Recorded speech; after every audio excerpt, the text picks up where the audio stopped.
কয়েক মাস আগেও টেলিভিশন ইন্ডাস্ট্রিতে আর্য দাশগুপ্ত ও আরাত্রিকা মাইতির সম্পর্ক নিয়ে চর্চা চলছিল। যদিও দুজনের কেউই প্রকাশ্যে তাদের প্রেমের বিষয়ে স্পষ্ট কিছু বলেননি, তবে সম্প্রতি তাদের বিচ্ছেদের গুঞ্জন ছড়ায়। এরপর নতুন করে আরাত্রিকার সহ অভিনেতা অভিষেক বীর শর্মার সঙ্গে সম্পর্ক নিয়ে প্রশ্ন উঠতে শুরু করে। একটি ভাইরাল ভিডিও থেকেই মূলত নতুন জল্পনার সূত্রপাত। সেই ভিডিওতে দেখা যাচ্ছে আরাত্রিকার জন্মদিনে পোলারয়েড ক্যামেরা উপহার দিচ্ছেন তার নতুন মেগা ধারাবাহিকের সহ অভিনেতা অভিষেক।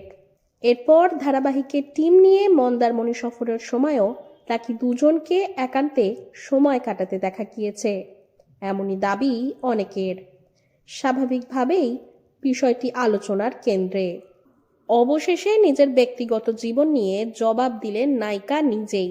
এক সাক্ষাৎকারে আরাত্রিকা বলেন, সবাই আমার প্রেম জীবন সম্পর্কে জানতে আগ্রহী। কেউ জানেন না মা বাবা ছাড়া যৌথ পরিবারে কেউ আমার পেশা জীবনকে সমর্থন করেন না, না উৎসাহ জানিয়েছে আমার ঝাড়গ্রামের বাসিন্দারা। অথচ একই অঞ্চলের অন্যান্য অভিনেত্রীদের প্রতি তারা প্রচণ্ড ইতিবাচক, প্রকাশ্যে তাদের সমর্থনও করেন। এই প্রসঙ্গেই আরও কিছু তিক্ত অভিজ্ঞতার কথা তুলে ধরেন আরাত্রিকা। তিনি বলেন, অনেকে এমনও বলেছিলেন খুব নোংরা জায়গায় কাজ করতে যাচ্ছিস। ৩ নম্বর ধারাবাহিকের মাথায় বড় পর্দায় সুযোগ পেলাম। বড়দিনে সেই ছবি মুক্তি পেতে চলেছে। মা বাবা ছাড়া কেউ পাশে নেই।